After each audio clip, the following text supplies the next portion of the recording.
హైవ్యూర్స్ కొండా సురేఖ ఈమె నాగార్జున విషయంలో ఆమె మాట్లాడిన మాటలు ఎంత దూరం వెళ్ళి ఏంటి అనుకున్నప్పుడు ఏకంగా కోర్టు వచ్చేసి రేపు తీర్పు ఇవ్వబోతున్నారు. డిసెంబర్ 2 కదా, రేపే తీర్పు ఇవ్వబోతుంది.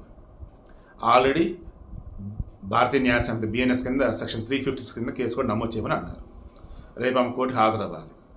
ఆమె చెప్పేదాన్ని బట్టి జరిమానా వేయటమా, 2 సంవత్సరాలు శిక్ష విధించడమా, రెండునా అన్నది రేపు తేలుతుంది. సో ఆ విషయంలోనే ఇంకా ఆమె వచ్చేసి బయటపడాలి. ఈలోపు నేను మన డౌట్ రైజ్ చేశా. ఏమని? రేవంత్ రెడ్డి గవర్నమెంట్ వచ్చాక గురుకులాలు, దట్ మీన్స్ రెసిడెన్షియల్ స్కూల్స్ ఎక్కడైతే ఉన్నాయి అక్కడ ఫుడ్ పాయిజన్ కేసులు వస్తున్నాయి. మేబీ సినిమాలో చూపించినట్టుగా పేద పిల్లలు కాబట్టి వీళ్ళు ఏం చేయలేరని చెప్పేసి వాంటెడ్గా వాళ్ళ మీద ఫుడ్ పాయిజన్ రేస్ చేసి గవర్నమెంట్ని పడేయాలన్నట్టుగా అయి ఉండొచ్చు అని డౌట్ రైజ్ చేశారు. ఈరోజు కొండా సురేఖ అదే అన్నారు. ఏ రకంగా? ఈవెన్ మంత్రి సీత కూడా అదే అన్నారు. ఏమన్నారు? కుట్ర ఉండవచ్చు, మేము విచారణ చేపిస్తున్నాం. ఈలోపు సురేఖ వచ్చి ఏమన్నారు? బీఆర్ఎస్ నేత ఉన్నాడు కదా, ఆర్ఎస్ ప్రవీణ్ కుమార్, అతను అంతకుముందు ఈ గురుకులాలకు సంబంధించి కార్యదర్శిగా చేశారు, అంటే సెక్రటరీగా చేస్తున్నారా.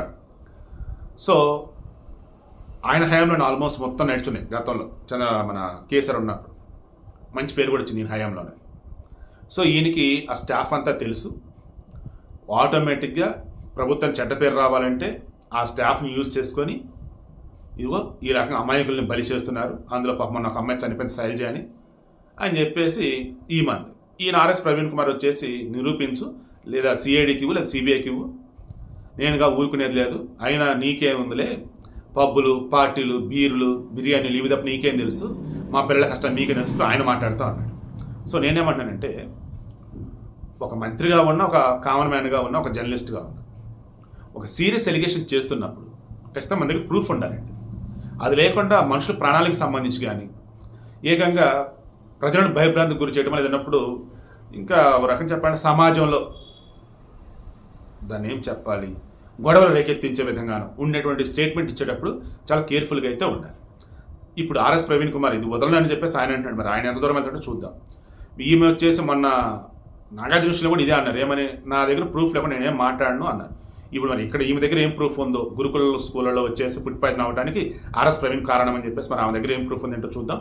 బట్ నాగార్జున విషయంలో ఆమె తొందరపడిన విధానం, నోరు జారిన దానికి సంబంధించి రేపు కోర్టులో తీర్పు రాబోతుంది. మీరు చెప్పండి, తీర్పు వచ్చేసి ఏమని రాబోతుంది? నాగార్జున కోరుకున్నట్టుగా ఈమె క్రిమినల్ కేసులు నమోదు చేసేసి శిక్ష విధించడం అన్నది చేయబోతున్నారా? లేదు ఈమె సురేఖ లాయర్ వచ్చి చెప్పినారు, గుర్ప్రీత్ సింగ్ గారు వచ్చి చెప్పినారు, ఆల్రెడీ క్షమాపణ చెప్పింది, అన్ని చోట్ల పోస్ట్ కూడా తీపిచ్చేసింది, వదిలేయండి ఇంక నుంచి అని చెప్పేసి. సో ఆ వేలో మందలించి వదిలేస్తారా కోర్టు, లేదా జరిమానా వేసి వదిలేస్తారా? లేదు ఖచ్చితంగా జడ్జి కూడా పడిద్దాం. కింద కామెంట్లో తెలియచేయండి.